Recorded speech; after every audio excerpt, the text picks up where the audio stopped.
मेनू दिखाओ उपन्यास ऑनलाइन पूरा पढ़ें उपन्यास बिन उपन्यास नायिका के हरम वाली खलनायिका अध्याय 5। ये लौह घोड़ा वस्तु क्या है? नायिका के हरम वाली खलनायिका। ये लौह घोड़ा वस्तु क्या है? Ads by PubFuture. ऐसा लगता है कि उसके परिवार के किसी भी सदस्य ने इसकी उम्मीद नहीं की थी। आखिरकार ज्यादातर लोग जन्म के समय जो नाम दिया जाता है उसे जीवन भर बनाए रखते हैं। वे किसी उपनाम से जाने जाते हैं या विभिन्न चीज़ों के लिए छद्म नाम का इस्तेमाल करते हैं, लेकिन लोगों के असली नाम शायद ही कभी बदले जाते हैं। इसका मतलब यह नहीं है कि यह असंभव था या करना भी मुश्किल था। कुछ लोग जिन्हें अपना नाम पसंद नहीं था, उन्होंने अपना नाम बदल लिया, अक्सर हाई स्कूल से पहले। ऐसा नहीं है कि डैनियल के माता पिता ने इसके बारे में कभी नहीं सुना था। उन्होंने कभी नहीं सोचा था कि उन्हें अपने अनमोल रत्न को डैनी और डैनियल के अलावा कुछ और नाम देना पड़ेगा।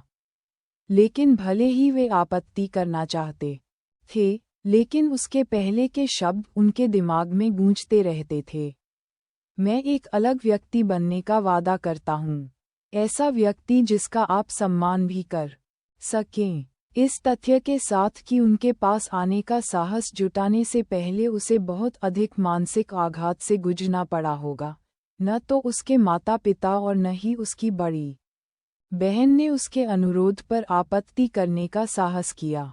उसकी बड़ी बहन ने सबसे पहले उसका समर्थन किया। ठीक है, अगर तुम इस बारे में निश्चित हो तो मैं कल तुम्हारे क्लास में जाने से पहले प्रिंसिपल को फ़ोन करके रिकॉर्ड बदलवा दूंगी। लेकिन अगर मैं अब भी तुम्हें कभी कभी डैनी कहूँ तो तुम्हें अपनी बहन को माफ़ करना होगा, ठीक है? उसके माता पिता भी अनिच्छा से सहमत हो गए और दोनों ने उससे कहा कि यदि उन्हें समायोजित होने में थोड़ा समय लगे तो उन्हें कोई आपत्ति नहीं है। ये सौभाग्य की बात थी कि एमिलिया के पास उन पर कोई और बम गिराने के लिए कुछ नहीं था, क्योंकि जब वे तीनों भोजन कक्ष से बाहर निकले तो वे थके हुए और राहत महसूस करते हुए दिखाई दिए। योजक चिन्ह योजक चिन्ह योजक चिन्ह योजक चिन्ह योजक चिन्ह योजक चिन्ह योजक चिन्ह योजक चिन्ह योजक चिन्ह योजक चिन्ह। अच्छा काम एमिलिया। हालांकि एक बात मुझे समझ नहीं आ रही है।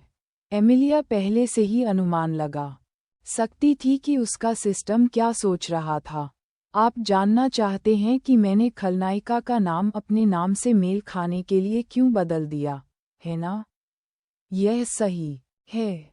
खैर, मैं कह सकता हूँ कि किसी दूसरे नाम से पुकारे जाने की आदत डालने में काफ़ी समय लगता है, और युवावस्था में अपना नाम बदलवाना कोई बड़ी बात नहीं है। बेशक ये बात सही है, लेकिन असली कारण यह नहीं है। यह एड्स बाय पब फ्यूचर, ठीक है। असली वजह निजी है। तुम्हें पता है कि मेरे पहले जीवन में मेरा कोई नाम नहीं था। मैं बस एक डिस्पोजेबल गार्ड थी जो एक उपकरण से थोड़ा ही बेहतर थी। भले ही मेरे दूसरे जीवन में सब कुछ एक भ्रम निकला हो, मैंने कम से कम ये नाम अर्जित किया है, एमिलिया। सिंथिया को समझ नहीं आया कि क्या जवाब दे, इसलिए वह चुप रही। उसने कभी किसी से प्यार नहीं किया था, इसलिए वह नहीं जान पाई कि एमिलिया की जगह पर कैसा महसूस होता है। क्या मुझे उसका ध्यान भटकाने के लिए सिस्टम मैसेज भेजना चाहिए? शुक्र है कि सिंथिया ने वास्तव में ऐसा नहीं किया, अन्यथा शायद एमिलिया सचमुच भड़क जाती और उसे पीटने के लिए बुला लेती। योजक चिन्ह योजक चिन्ह योजक चिन्ह योजक चिन्ह योजक चिन्ह योजक चिन्ह योजक चिन्ह योजक चिन्ह योजक चिन्ह योजक चिन्ह। अगली सुबह एमिलिया हाई स्कूल में अपने पहले दिन के लिए परिवार के बटलर की अपेक्षा से कहीं ज़्यादा जल्दी तैयार हो गई।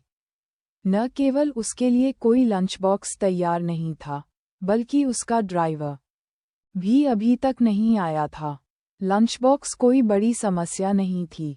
आखिरकार शहर के सबसे अच्छे स्कूल का कैफेटेरिया कम से कम सभ्य तो था। भले ही खाना उनके शेफ द्वारा तैयार किए गए खाने जितना अच्छा न हो, लेकिन आपात स्थिति में यह निश्चित रूप से स्वादिष्ट था। ड्राइवर का न होना एक अलग मुद्दा था। बूढ़ा बटलर शर्मिंदा दिख रहा था और बार बार माफी मांग रहा था। आमतौर पर हवेली में हमेशा एक ड्राइवर उपलब्ध रहता था, लेकिन उनमें से एक ने आज बीमार होने की बात कही थी और दूसरा आधे घंटे बाद ही आ पाया। मुझे खेद है, मिस, कृपया मुझे आपको व्यक्तिगत रूप से स्कूल ले जाने की अनुमति दें। एमिलिया को थोड़ा अजीब लगा।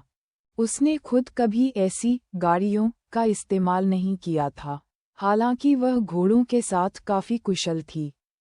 उसे नहीं पता था कि इतने बूढ़े आदमी के लिए इसे नियंत्रित करना बहुत तनावपूर्ण होगा या नहीं। जैसे ही वह सोच रही थी कि क्या उसे बटलर के अनुरोध को स्वीकार कर लेना चाहिए, उसकी बहन बचाव के लिए आ गई। बटलर झुककर पीछे हट गया। मिस सामंथा, आप बाकी काम संभाल लीजिए। अंकल, मैं अपनी बहन को खुद छोड़ाऊंगा। बूढ़े बटलर ने आह भरी, मानो किसी के लिए तरस खा रहा हो। मैं समझ गया, मिस। सामंथा के घुंघराले भूरे बाल मुश्किल से उसके कंधों तक पहुंच रहे थे और उसका चेहरा स्वाभाविक रूप से ठंडा था। अगर एमिलिया ने कल उसे खुलेआम रोते हुए नहीं देखा होता, तो उसे लगता कि दोनों बहनों के बीच का रिश्ता सबसे अच्छा है। आखिरकार कथानक के दौरान सिंथिया ने खलनायिका की बहन का बमुश्किल ही उल्लेख किया था। एमिलिया ने आगे बढ़कर लंबी लड़की का हाथ अपने हाथ में लिया और ये देखकर राहत महसूस की कि कल रात मेज पर पीटने से उसके शरीर पर लगी चोट के निशान लगभग गायब हो गए थे। अच्छा हुआ कि तुमने खुद को ज्यादा चोट नहीं पहुंचाई। बहन, भविष्य में इतनी लापरवाही नहीं करनी चाहिए। अगर तुम किसी पर गुस्सा हो तो उस पर गुस्सा निकालो, खुद पर नहीं। लंबी लड़की ने उसे उदास होकर देखा।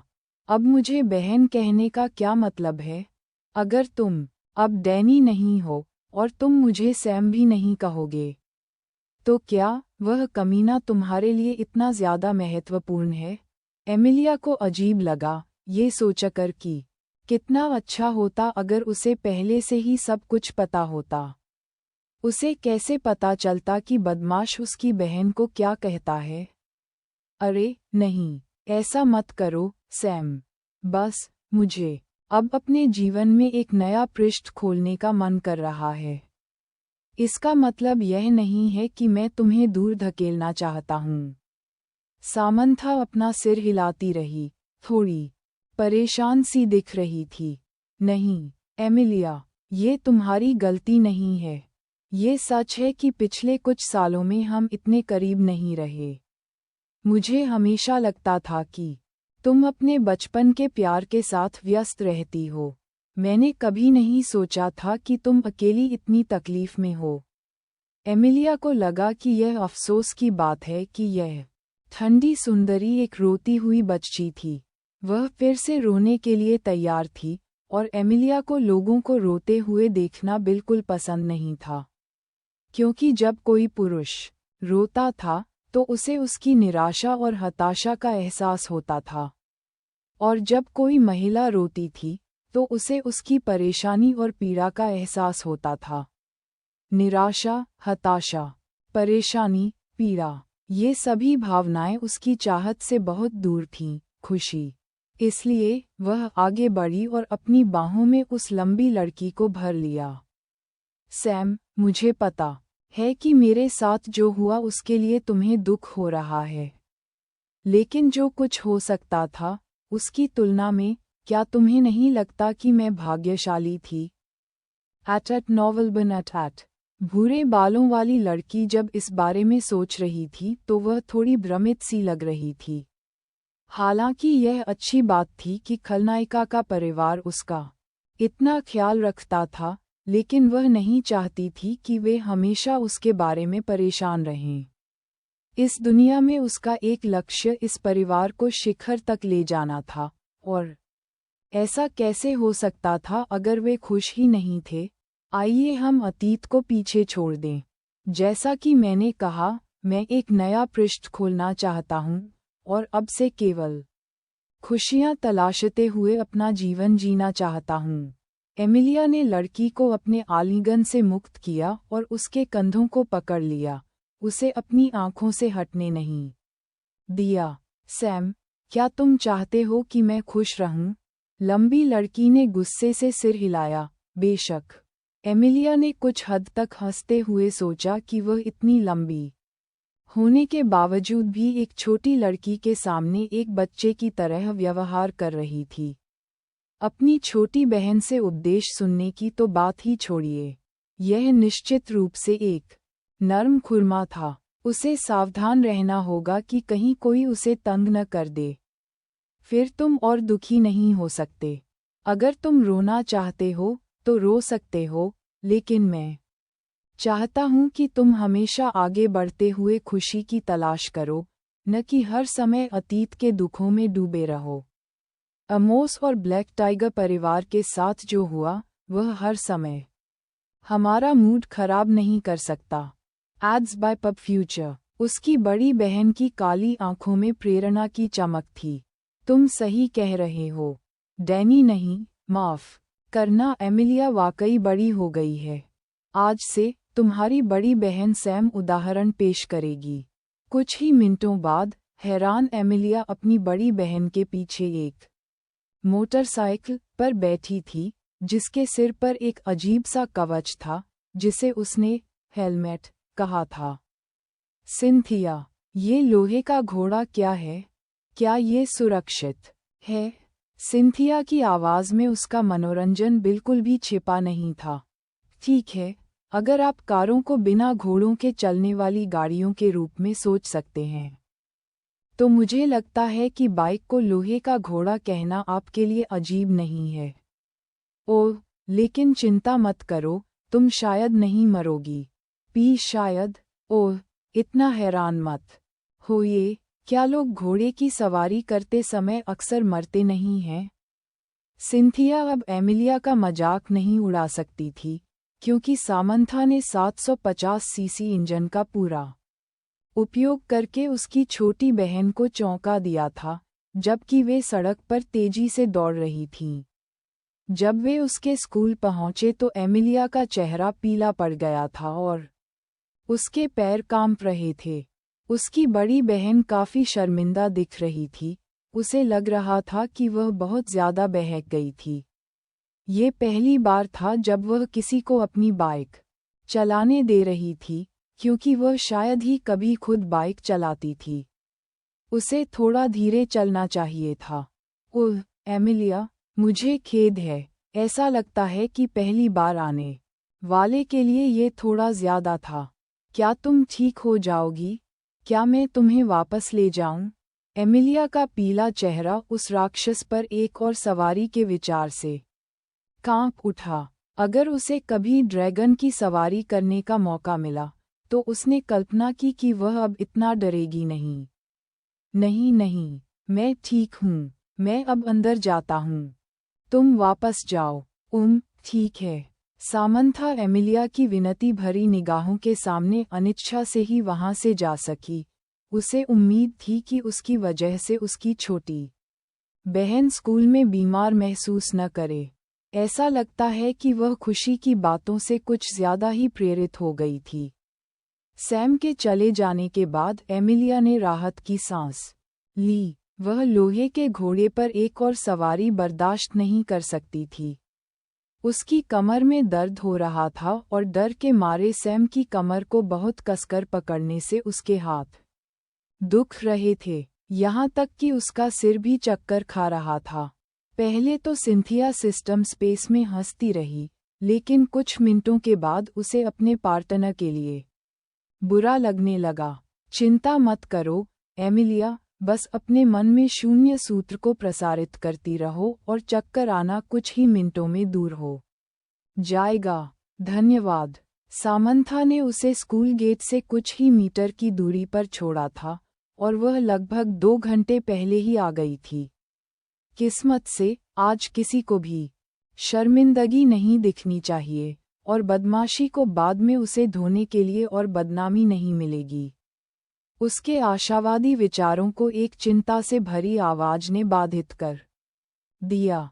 क्या आप ठीक हैं? छोटे सुनहरे बालों और साफ सुथरी नीली आंखों के साथ वह नायिका के अलावा और कौन हो सकता है? Ads by PubFuture. उपन्यास बिन लाइट नॉवेल, वेब नॉवेल, कोरियाई उपन्यास और चीनी उपन्यास ऑनलाइन मुफ्त में पढ़ें। आप सैकड़ों अंग्रेजी अनुवादित लाइट नॉवेल, वेब नॉवेल, कोरियाई उपन्यास और चीनी उपन्यास पा सकते हैं जिन्हें दैनिक रूप से अपडेट किया जाता है। उपन्यास ऑनलाइन पढ़ें, लाइट नॉवेल ऑनलाइन पढ़ें, ऑनलाइन मुफ्त पढ़ें।